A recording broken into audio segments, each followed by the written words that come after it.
U luister na Storytyd saam Stella, aangebied deur Estel Rousseau.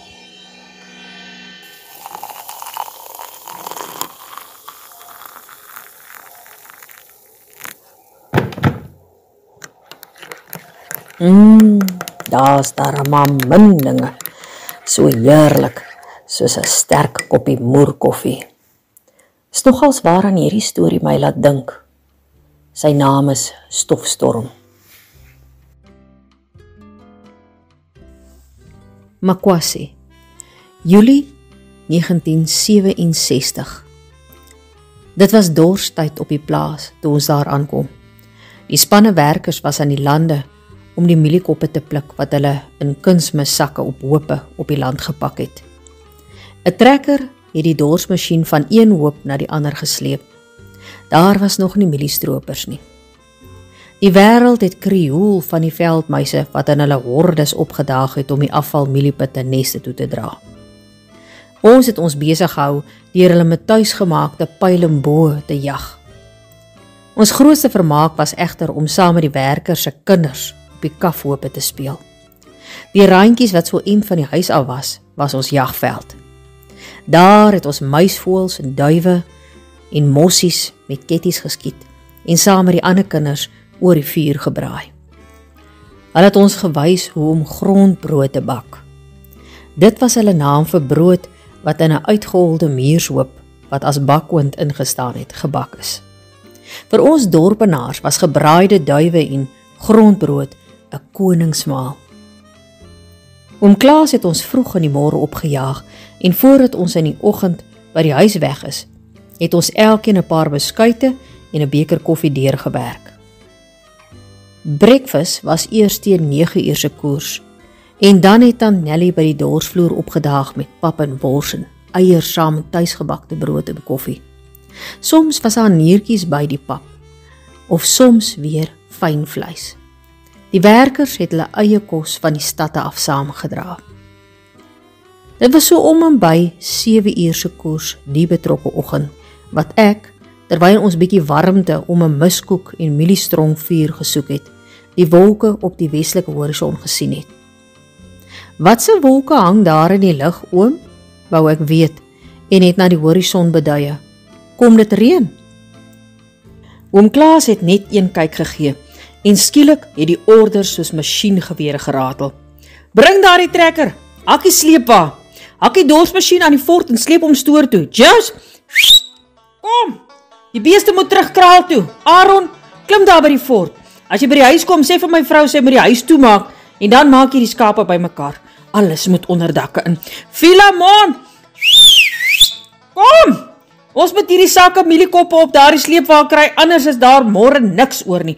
Kom julle seuns, daar's nie nou tyd vir speletjies nie. Bring daardie sakke. Bring die ou fortse nader, Amos. Haak die sleepwa. Almal vat en almal vat raak. Gelukkig is die sakke nie so swaar nie. Gevolglik kan ons darm sonder sukkel ons sakke by die sleepwa kry. Die werkers se kinders dra flink tussen die sleepwa en die sakke. Intussen klim die wolke hoër teen die horison op. Kom dit baie reën, oom? Vra ek. Daar is nie reën nie, boetman. Dis wind en stof. Het jy al 'n stofstorm gesien? Ek skud my kop. Jy gaan dit vandag sien. Kom, daar's nie tyd vir praatjies nie, ons moet wikkel. Ons het groot oog vir mekaar gekyk. Ons ken haal en wind en donderweer, maar van stofstorms het ons nog net gehoor. In 'n japtrap lê die lande verlate. Die werkers is stadte toe om toe te maak wat moet toekom. Hoenders en bokke, beeste en donkies word alles onder dak gebring. By die huis is dit 'n groter bedrywigheid. Parafienlampe, kersse en flitsse staan die kombuistafel vol met die groot gaslamp in die middel. Tannie Nelly is besig om elke venster so dig as moontlik te maak. Die deure word met nat koerantpapier aan die onderkant toegestop. Daarna word daar sulke lang, worserige goed voor die deure gesit om dit nog digter te maak. Ontbyt moet nou eers wag. Toe alles buitekant in orde is, kom die oom huis toe. Hy maak die agterdeur toe en die tannie stop elke gaatjie en gleufie toe, sodat daar nie 'n stof kan inkom nie. Ek staan by die een venster en sien hoe die peperboom langs die afdak se blare begin roer. Die wolke hang al oor die huis se dak. By die kraal begin die kareebome se toppe liggies in die wind beweeg. Daar is 'n afwagting in die huis wat 'n mens met 'n koevoet kan breek. Tannie Nelly deel broodjies en koffie uit. Daar was nie tyd om 'n behoorlike ontbyt te maak nie. Sy steek 'n gaslamp op en die gesuis bring 'n kalmte in die vertrek. Ek was verbaas dat sy 'n lamp opgesteek het terwyl die son nog buite skyn. Lampe is vir die donker. Skielik pluk die wind aan die dak se nok. Die dak kraak. Iewers hoor ek 'n singplaat klap. Ons hoor hoe die wind in intensiteit toeneem. Helder oordag word dit letterlik nag in die huis. Ek verstaan skielik hoekom die gaslamp voortydig aangesteek was. My hart klop in my keel. In stilte wonder ek of die oordeelsdag ook so donker sal word, terwyl dit nog dag moet wees. Ons kan nie sonder 'n kers of 'n lamp in die huis beweeg nie. Dis pikdonker, terwyl die son buite moes skyn en ons muise met pyl en boë moes jag. Soms waai die wind met 'n onaardse gedreun en die volgende oomblik fluit hy om die hoeke. Die klappende singplaat word skielik stil. Ek moes lankal daardie plaat by die ganse se hok laat vasmaak het, sê oom Klaas. Nou is hy weg en gaan dit my 'n nuwe plaat kos. Teen middagete loei die wind steeds om die hoeke. 'n Stuk van die peperboom het losgeskeur en hang op die afdak se dak. Ons luister in stilte na die klaande geskuur van takke op sink en skielik is daar 'n geweldige slag, soos die hele boom omkantel en die afdak flenters val. Ek wip van die skrik. Angs lê vlak in my oë. Almal is stil. Ek sit in die hoek met my kop tussen my knieë.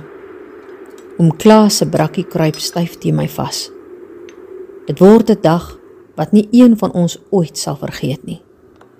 Die tannie het middagete gemaak, maar nie een van ons het werklik 'n eetlus gehad nie. Diep in die nag het daar 'n verpoosing gekom en 'n rukkie later het die wind gaan lê. Die stilte was oorverdowend. Met sonop het die werfhaan by die agterdeur gekraai. As beloning het hy 'n stukkie brood gekry. Toe ek by die venster uitkyk, sien ek die son in al sy glorie op die oostelike horison lê. Was daar al ooit so 'n mooi dag? Skitterend skerp en helder hang die bal in die ooste. Die lug is kristalblou. Daar's nie 'n luggie wat trek nie. Alles is doodstil. Oral in die hoeke buite die huis en teen die mure lê die sand en stof vasgewaai. Teen die agterdeur was daar 'n wal van etlike duime hoog. Oom Klaas moes eers die bodeur oopmaak en die sand met die besem wegwerk voordat hy die onderdeur kon oopkry.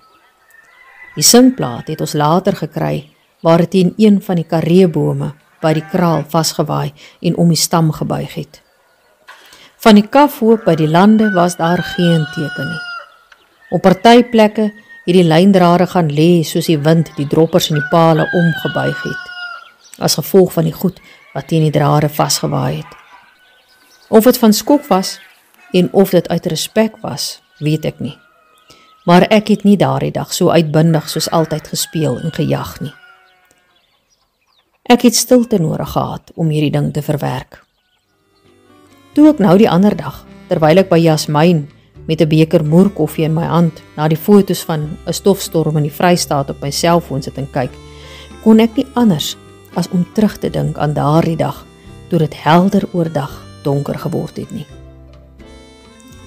En skielik, terwyl ek na die blaue hemel gekyk het ek gewonder hoe donker dit was toe Christus daardie dag aan die kruis gesterf het, 3 uur die middag, toe dit nog dag moes wees.